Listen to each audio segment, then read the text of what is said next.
안녕하세요. 요즘에는 참 질병이 많은 사회입니다. 그래서 이러한 질병으로부터 온전히 자유를 얻을 수 있는 방법이 없을까? 오늘은 그러한 문제를 좀 다뤄보도록 하겠습니다. 아담과 하와는 질병 없는 세상, 하늘에 살았죠. 근데 그가 잘못 선택함으로 인해서 이 땅에 죄와 사망이 들어오게 됐습니다. 만약에 그가 그것을 선택하지 않았더라면 이 땅에는 지금도 질병이 없겠죠. 그래서 왜 이것을 허락하셨을까? 이러한 부분들을 많이 생각하면서 하나님의 특별한 뜻이 있는 것을 보게 됐습니다. 만약에 이 선악과를 먹으면 하와도 죽겠지만 또한 예수님도 우리를 구원하시기 위해서 죽으실 것입니다. 예수님은 이 땅을 창조하시기 전에 만약에 사람이 죄를 지으면 그 죄값을 치르시기 위해서 죽으시겠다고 인간을 만들기 전에 먼저 계획을 세우셨습니다. 로마서 16장 25절 나의 복음과 예수 그리스도를 전파함은 영세전부터 감추었다가 네, 예수님은 당신이 죽을 줄 뻔히 알면서 그 손을 붙잡지 않았어요. 그만큼 자유의지가 중요하다고 하는 것입니다. 다른 어떠한 동물보다 생명체보다 인간을 특별한 그러한 사람으로 만드셔서 우리에게 자유의지를 주시고 그 자유의지를 활용함으로 인해서 가장 행복하게 멋지게 하나님을 닮은 그러한 성품으로 살아가도록 하기 위해서 우리들에게 의지의 자유를 주셨죠. 그러면 우리들의 뇌는 과연 그것을 어떻게 처리하는지 뇌를 보면 우리들의 마음은 뇌에 들어있죠. 그래서 이 마음, 뇌, 이 부분이 어떻게 이 선택을 하는지를 과학자들은 밝혔습니다. 입력과 출력 사이에서 막대한 정보 처리를 하는 전두연합령. 네, 이 그림에서 보듯이 전두연합력은 사람이 다른 동물보다 훨씬 더 큽니다. 그래서 원숭이나 고양이보다 그 비율이 전두연합력의 비율이 꽤 커요. 그것은 뭔가 이게 중요한 역할을 하고 있기 때문에 그렇지 않을까요? 마음은 우리들의 뇌에 들어있다고 그랬어요. 그런데 마음이 거기에 들어있는지 그렇지 않은지를 그 전에는 몰랐어요. 그러나 우연한 사고로 인해서 그것을 알게 됐는데 바로 그림 밑에 부분에 있는 것처럼 공사장에서 철근이 튀어서 사람의 머리를 뚫고 지나갔어요. 피니어스 게이지라고 하는 이 사람이 결국은 그 철근이 꼽혔지만 수술을 해서 살게 됐어요. 그런데 그가 달라진 게 있는데 그건 바로 이러한 것입니다. 피니어스 게이지의 비극. 1848년 미국에서 공사 현장을 감독하던 피니어스 게이지의 머리에 화약 폭발로 날아온 철봉이 꽂혔다. 철봉은 왼쪽 뺨을 뚫고 머리 윗부분으로 관통했다. 사고 후 그는 기적적으로 목숨을 건졌지만 전두연합령의 대부분을 잃게 되었다. 시각, 운동 능력 등에는 거의 장애가 없었다. 그러나 그때까지 온순했던 그의 성격은 난폭해졌고 미래에 대한 계획성이나 꿈을 전혀 가질 수 없게 되었다. 네, 그러니까 사고 전과 사고 후의 차이는 그의 성격이 난폭해졌고 또한 미래에 대한 계획성이 없어졌다고 하는 것입니다. 즉 우리들의 이 결정력, 우리가 살아가는 데 있어서 선택력은 우리들의 전두엽에서 결국 관할하고 있었다고 하는 것입니다. 이 전두엽은 그동안에 배웠던 지식, 또 경험, 정보 이런 모든 것을 전두엽에다 갖다 놓고 전두엽이 이것을 결정한다고 하는 것입니다. 그래서 우리 인생길이 가는 데 있어서 가장 중요한 이 부분은 우리 인생길의 길을 선택하는 아주 중요한 역할을 하더라 하는 것이죠. 그래서 우리들의 마음을 알기 위해서 수없이 많은 철학자들이 과연 우리들의 마음의 역할은 어떤 것인가? 근데 그 중에 한 철학자 틴 나탄이라는 분이 이렇게 얘기합니다. 틱나탄 베트남 승려. 네, 베트남 분인 이분은 굉장히 이러한 철학적인 부분에 아주 해박한 분이세요.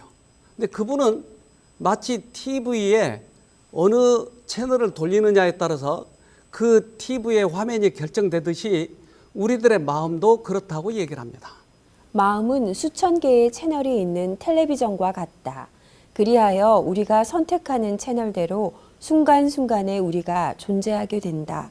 분노를 켜면 우리 자신이 분노가 되고 평화와 기쁨을 켜면 우리 자신이 평화와 기쁨이 된다. 네. 우리 마음은 수천 개의 채널이 있는 TV와 같은데 어느 채널을 트느냐에 따라서 우리들의 마음이 달라진다고 하는 것입니다. 그래서 우리들의 마음에서 생각이 생산이 되는 것이 아니고 들어오는 생각을 결정하는 역할만 우리가 한다고 하는 것이죠. 그래서 이것을 과학적으로 증명하기 위해서 이러한 실험을 했답니다. 지금 이 그림을 보면 오른쪽과 왼쪽에 버튼이 있고 앞에 모니터가 있어요. 근데 이 모니터에는 여러 가지 글자가 나오게 했는데 A든지 B든지 또는 F든지 이렇게 나오게 해요. 그러니까 내가 원하는 그 글자를 선택하면 이 버튼을 누르게 되는 것이죠. 그런데 이 버튼을 누르기 전에 우리들의 뇌에서는 이미 어떠한 전류가 흐르게 된다고 하는 것이었어요. 그러니까 전류가 흐른 다음에 결정하는 것을 과학자들이 발견하게 됐어요. 근데 최소한 그 전류가 시작되는 지점은 우리가 버튼을 누르기 최소 몇 초 전에 이미 전류가 시작이 됐다고 하는 것입니다. 2011년 미국 로스앤젤레스 캘리포니아 대학의 이차크 프리드 교수는 기존 연구에서 한 발 더 나아가 전극을 환자 뇌에 직접 이식하는 방법으로 우리 뇌의 특정 영역에 있는 개별 신경세포의 활성을 측정했다. 그는 신경세포의 활성을 관찰해 환자가 버튼을 누르는 의식적 판단보다 1초 정도 앞서 환자가 버튼을 누를 결심을 할 것임을, 더욱이 어느 쪽 버튼을 누를 것임을 80% 확률로 예측할 수 있었다고 보고했다. 네. 이러한 실험을 보면 우리들의 마음이 하는 역할은 결국은 선택하는 것이지 생각을 만들어내는 것이 아니었다고 하는 것입니다. 그렇다면 우리가 할 수 있는 최고의 권리는 결국은 선택력이었어요. 우리들은 자유의지가 있어요. 하와는 선악과를 먹든지 안 먹든지 자유였어요. 그래서 그가 먹기로 결심한 이것 때문에 그들의 앞길이 그렇게 비참하게 돼버리고 말았다고 하는 것이. 우리들도 그럴까요? 우리도 그러겠죠. 그래서 이러한 논란이 수없이 철학자들 간에 많은데 이러한 모든 문제에 대해서 결론을 내려준 것은 항상 사용설명서, 인간 사용설명서, 결국 성경에서 뭐라고 얘기하느냐 하는 것입니다. 성경에서는 앞길이 있는데 A길이냐 B길이냐 이것을 선택하는 것은 이미 들어오는 생각을 어떻게 받아들이냐라고 이것 가지고 결정한다고 얘기합니다. 로마서 6장 16절 너희 자신을 종으로 두려 누구에게 순종하든지 그 순종함을 받는 자의 종이 되는 줄을 너희가 알지 못하느냐. 혹은 죄의 종으로 사망에 이르고 순종의 종으로 의에 이르느니라. 네. 우리가 어느 쪽을 선택하느냐에 따라서 그 생각이 들어오고 그 생각에 붙잡혀서 우리는 종이 된다고 하는 것입니다. 화를 낼 것인가 말 것인가 이것을 결정할 때 화를 내라고 하는 전파를 선택하면 나는 화를 내버리고 마는 그러한 종이 된다고 하는 것입니다. 선악과는 우리들에게 있어서 하와뿐만 아니라 우리들에게 있어서도 굉장히 중요한 것입니다. 지금도 매 순간마다 우리들에게 있는 선악과가 있는 것이죠. 따라서 하나님께서는 그가 선악과를 먹을 때 손을 치우지 않는 이유는 하나님은 우리들의 선택력을, 자유의지를 당신의 목숨보다도 더 소중히 여겼다고 하는 것이, 당신이 돌아가시겠지만 이걸 먹으면 분명히 죗값으로 돌아가셔야 되겠지만은 그것을 치우지 않는 이유는 당신의 목숨보다 인간의 자유를 더 중요하게 생각한 것이, 당신의 품성이 그렇다고 하는 것입니다. 따라서 예수 안 믿으면 죽어 이렇게 전도하는 것은 하나님의 뜻이 아닌 것이죠. 예수님의 품성과 사랑을 보고 믿겠다고 결심하는 것이 진정한 자유의 권리지, 굴복시켜서 믿게 하는 것은 아니다 이 말이죠. 우리들의 자식들도 마찬가지입니다. 너 내 말 안 들으면 죽어. 그러면 굴복한 것이지 그의 자유의지를 사용하지 않는 것입니다. 그러면 그 아이는 결국 자라면서 선택력이 없는 그러한 사람이 되고 말아요. 의지박약이 되어버린 거겠죠. 구속사업에는 강제가 없다. 외부 압력이 전혀 사용되지 않는다. 성령의 감화 아래서 누구를 섬길지를 선택할 자유가 주어져 있다. 사람이 그리스도에게 복종할 때 일어나는 변화 가운데 가장 높은 의미의 자유가 있다. 네. 하나님께서는 굴복시키려고 하는 것이 아니고 그들의 자유의지를 존중하면서 그들이 어느 쪽을 선택하는가를 하나님께서는 그것을 원하신다고 하는 것입니다. 캘리포니아 앞바다에 아주 기이한 그런 사건이 일어났어요. 그런데 돌고래가 낚시와 그물에 걸려 있어서 도저히 빠져나갈 수가 없는데 이 낚시가 걸려서 괴롭히는 것이. 근데 아무리 자기 스스로 이것을 빼내려고 해도 몸을 자기가 손이 없기 때문에 그걸 빼낼 수가 없었던 것이에요. 그런데 그 돌고래가 사람을 찾아왔던 것이에요. 잠수부를 찾아왔던 것이에요. 그리고 자기가 걸려있는 이 낚시를 빼달라고 잠수부에게 보이는 것이었습니다. 잠수부는 그것을 알아채고 즉각 그 낚시 바늘을 빼줬어요.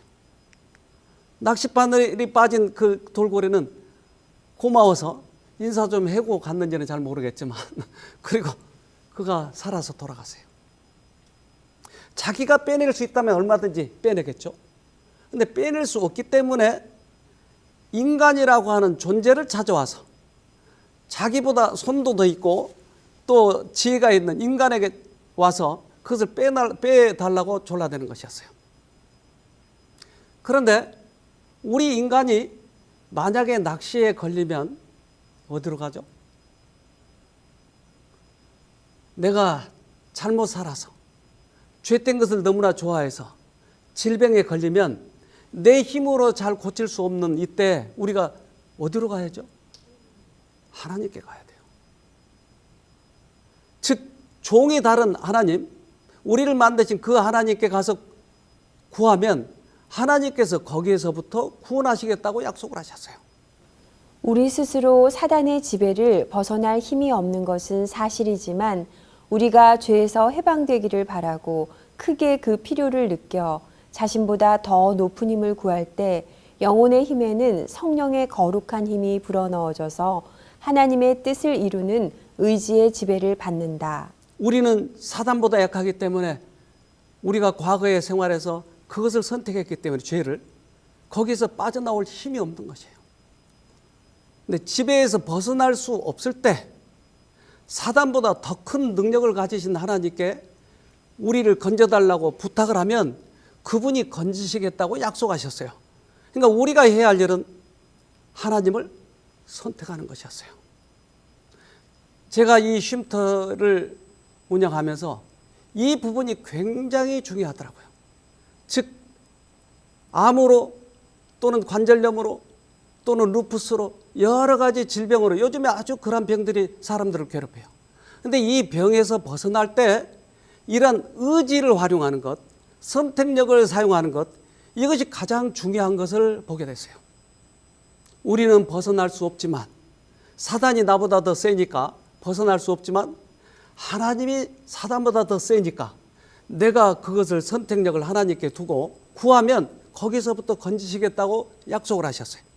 방송을 듣고 있는 여러분, 이것을 꼭 활용해 보세요. 예수님이 이 땅에 오셔서 그렇게 해서 병을 고치셨어요.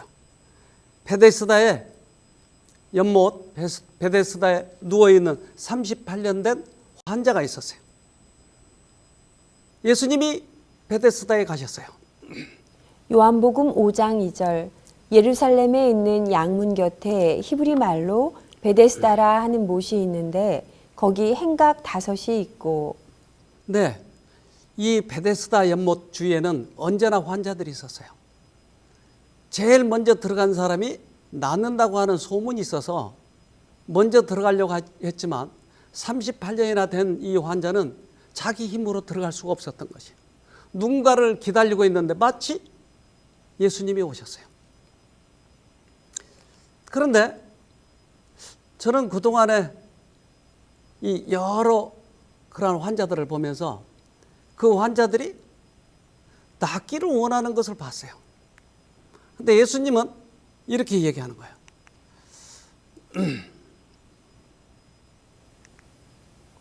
요한복음 5장 5절 거기 38년 된 병자가 있더라. 예수께서 그 누운 것을 보시고 병이 벌써 오랜 줄 아시고 이르시되 내가 낫고자 하느냐. 38년 됐으면 그의 뼈는 어땠을까요? 그의 힘줄은 어떻게 됐을까요? 모두 다 약해져서 도저히 아마 회복될 수 없는, 인간의 눈으로 보면 회복될 수 없는 그런 상태일 거예요. 그런데 예수님은 내가 낫고자 하느냐 하고 물어봐요. 저는 그동안에 많은 그런 환자들을 보면서 낫기를 거의 원했던 것 같아요. 그런데 예수님은 왜 그것을 물어봤을까? 이것에 대해서 궁금하게 생각했어요. 예수님은 낫기를 원하는 마음을 몰랐을까? 왜 저렇게 물어보실까? 그런데 예수님의 품성과 또 그때의 그런 실정을 보면서 깊이 생각하면서 아, 예수님께서 물어보신 이유가 있었구나, 이것을 깨닫게 됐어요. 즉 베데스다 그 환자는 연못에 들어가서 병을 고치기를 원했던 것이에요. 그런데 예수님은 그에게 낫고자 하느냐 하고 양심에 말씀하셨을 때 그 사람은 양심 속에서 싸웠을 거예요. 내가 병원으로 가야 될까? 아니면 무슨 요법을 할까? 아니면 예수님의 방법으로 할까? 이러한 싸움이 있었을 거예요. 그래서 치열하게 이 속에서 싸움을 싸우고 있는데 베데스다 환자는 이제까지는 연못만이 나를 낫게 해줬다라고 낫게 해줄 것이라고 생각했는데 예수님이 말씀하실 때 한쪽 마음에 예수님이 나를 낫게 할 수 있을까? 라는 희망이 생겼다 이 말이죠. 그러니까 이 두 가지 음성 속에서 이 두 가지 채널 방송국에서 어느 방송을 내가 택해야 될까 하는 이러한 고민이 있었다고 하는 것입니다. 그래서 그 환자는 이렇게 얘기합니다. 요한복음 5장 7절 병자가 대답하되 주여 물이 동할 때에 나를 못에 넣어줄 사람이 없어 내가 가는 동안에 다른 사람이 먼저 내려가나이다. 아직도 그의 마음에 싸우고 있는 동안에 그 연못에 들어가고자 하는 그 마음이 더 컸었어요. 치열한 싸움이었겠죠. 그런데 이 싸움 속에서 드디어 이 베데스다 환자는 예수님 쪽으로 결정하기 시작한 것이, 채널을 돌리기 시작한 것이. 자기 몸 몰골은 도저히 나을 수 없는 상태다 이 말이에요. 그러나 그가 그쪽으로 선택을 할 때 어떤 일이 일어난지를 우리에게 보여주는 것입니다. 그대가 완전히 나았다고 느껴질 때까지 기다리지 말라. 구주의 말씀을 믿어라. 그대의 의지를 그리스도 편에 두라. 그분을 섬기고자 뜻을 세우고 그분의 말씀대로 행동할 때 그대는 힘을 얻을 것이다.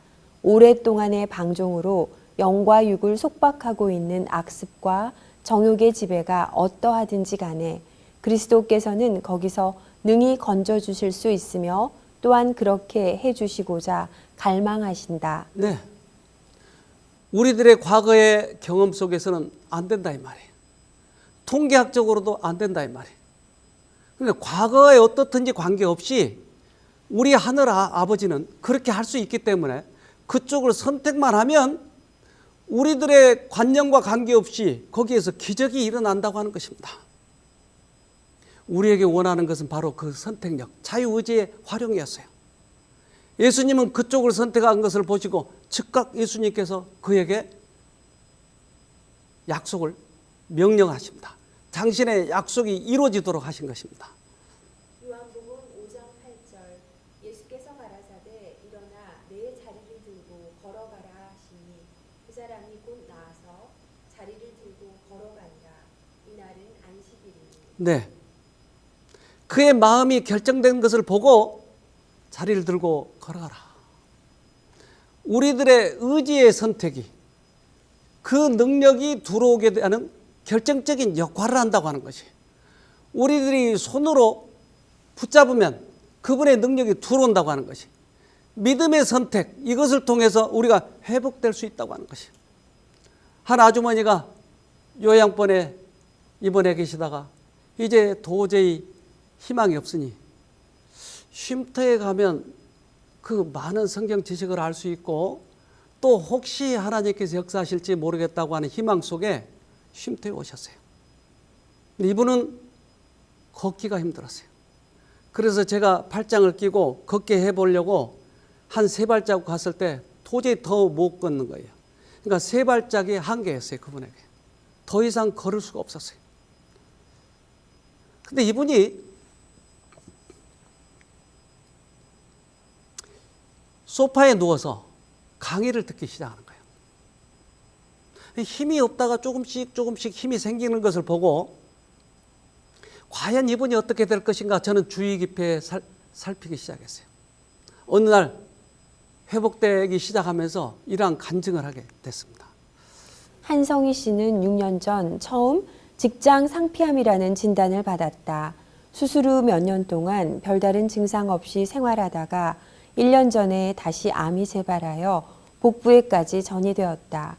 병원에서의 항암 치료를 원치 않았던 성희 씨는 다른 요양병원에서 6개월 정도 지내다가 새로남 쉼터로 왔다. 쉼터에 온 첫날 강의 시간에 들었던 말씀은 성희 씨 마음에 마치 꿀처럼 달게 와 닿았다. 말씀 안에는 분명히 생명이 들어 있었고 그 생명이 성희 씨에게 전달되는 듯하였다. 이런 시골 골짜기에 원장님과 사모님 같은 분이 계셨다니 하나님께서 죽어가는 영혼들을 살리는 생명의 통로로 이분들을 사용하고 계시구나 하는 생각이 들었다.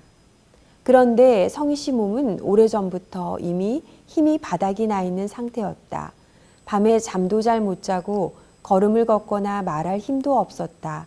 성희 씨가 할 수 있는 일은 겨우 일어나 밥을 먹고 누워서 말씀 테이프를 듣는 것뿐이었다. 성희 씨는 쉼터 생활을 계속 해야 할지 집으로 돌아가야 할지 고민이 되기 시작했다. 이곳 환경이 나와 맞지 않는다는 생각이 자꾸 들었다. 성희 씨는 하나님은 어떻게 생각하실까 기도하던 중에 이런 생각이 들었다. 그동안 나의 잘못된 생각과 악습으로 이러한 질병이 생겼잖아. 내 생각은 언제나 이기적이고 자기중심적이고 악하다는 것도 알게 되었지. 그러니 이제는 내 생각을 바꾸어 보자. 성희 씨는 하나님을 선택하기로 결단을 내렸다. 사단이 아무리 나를 흔들어도 사단은 하나님을 이길 수는 없어. 나에게는 사단을 이길 힘이 없지만 하나님을 선택하면 하나님은 내 편이 되셔서 사단을 이기고 승리할 수 있을 거야 하는 확신이 들었다.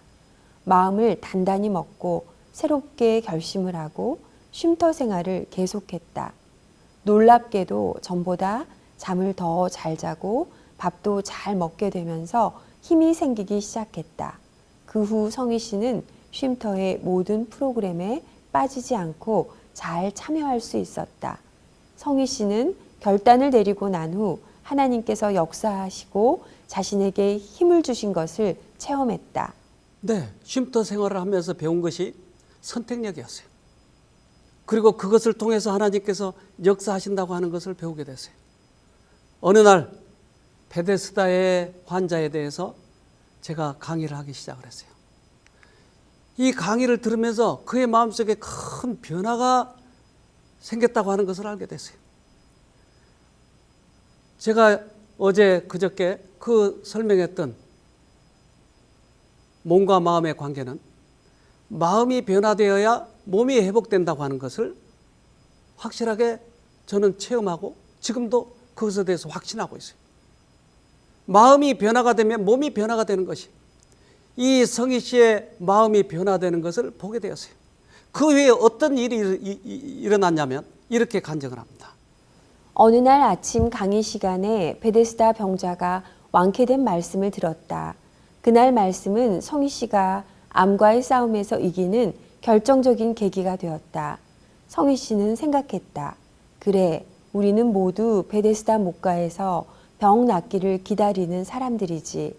병이 완쾌될 때까지 누워만 있지 말고 지금 내 자리를 들고 일어나서 걸어가자. 내 삶의 의지를 하나님께 두고 병이 다 나은 것처럼 하루하루 살아보자. 내 안에 암이 자라고 있다는 사실을 잊고 오직 예수님만 쳐다보고 걸어가자라고 굳게 결심했다. 그는 의심하지 않고 예수님의 말씀에 순종하고자 뜻을 정했다. 그는 일어서서 하나님을 찬양하여 힘차게 걸어갔다. 하나님께서는 그에게 힘을 주셨다. 모든 신경과 근육이 새로운 생명으로 약동했고 그의 팔과 다리는 건강한 활력으로 다시 움직이기 시작했다. 그날 이후 성희 씨의 몸은 급격하게 회복되기 시작했다. 성희 씨는 지금 암에서 완전히 회복되었다. 우리의 힘으로는 사단을 이길 수 없지만 사단보다 더 큰 힘을 가지신 하나님을 붙들 때 하나님의 능력이 임하시는 것을 성희 씨는 확실히 경험했다. 사랑의 하나님은 우리의 질병이 낫기를 간절히 바라시고 건강하고 행복하게 살아가기를 원하신다. 그분께서는 누워있는 우리에게 건강하고 평안하게 일어서라 명령하신다. 성희 씨는 그 말씀을 믿고 순종하여 일어서서 힘차게 걸어갔다. 성희 씨는 이제 남은 인생은 하나님께서 자신의 영혼을 위해 행하신 일을 선포하며 멋지고 행복하게 가치 있게 살아가리라 다짐하고 또 다짐하고 있다. 네. 결국 말씀에 일어났던 그 일이, 성경에 일어났던 그 일이 성희 씨에게도 일어났던 것이에요. 우리의 자유의지, 우리들의 선택력을 활용하여 그가 이러한 기적을 맛보게 된 것입니다. 따라서 우리는 어떠한 일이든지 병에서부터의 자유를 얻는다든지 악습으로부터의 자유를 얻는다든지 이러한 모든 그러한 죄로부터의 구원을 얻기 위해서는 필수적으로 우리들이 해야 될 일이 있는데 그것은 하나님 쪽을 선택하는 것입니다. 성공의 비결은 하나님의 능력에 인간의 노력이 결합하는 데 있다. 최대의 결과를 성취하는 자는 가장 열렬히 전능하신 자의 팔에 매달리는 사람이다. 네. 하나님의 능력과 인간의 선택력의 노력, 이것과 합해지면 결국은 승리한다고 하는 것이. 다니엘은 바벨론에 끌려갔어요. 그가 이제 왕의 진미를 먹으라는 제의가 있었어요. 다니엘은 이것을 거절했어요. 그가 포로로 잡혀갔는데 왕의 진미를 거절한다고 하는 것은 상당한 결단이 필요했을 거예요. 그래서 다니엘서 1장에는 그것을 거절한 것에 대해서 사건에 대해서 다루게 됩니다. 다니엘서 1장 8절. 다니엘은 뜻을 정하여 왕의 진미와 그의 마시는 포도주로 자기를 더럽히지 아니하니라 하고 자기를 더럽히지 않게 하기를 환관장에게 구하니. 네, 이 사건이 그렇게 중요할까요? 아까 우리가 보았던 것처럼 사람이 할 수 있는 최고의 것은 선택이었어요. 의지를 활용하는 것이었어요. 그래서 그것을 거절했던 것이에요. 이것을 통해서 하나님께서는 그에게 축복을 하시기 시작합니다. 다니엘이 어떻게 사자굴에서 나왔는지, 어떻게 불에서도 건짐을 당했는지 그것은 이렇게 설명을 하고 있습니다. 그는 왕의 진미를 먹지 않고 그의 술을 마시고자 하지 않았다. 그는 힘과 은혜를 얻기 위하여 하나님을 바라보았다. 네, 먹지 않는 이유는 그러한 선택을 통해서 하나님의 은혜가 두르기 때문에 이것을 알고 있는 다니엘은 그것을 선택했다고 하는 것입니다. 자기의 힘으로, 자기의 깡다구로가 아니고 자기의 선택이 하나님께서 능력을 주시는 계기가 된다고 하는 것을 알았다고 하는 것입니다. 그리고 하나님께서는 그 나라의 점성술사와 점장이와 마술사들보다 나은 지혜와 기량과 지식을 그에게 주셨다.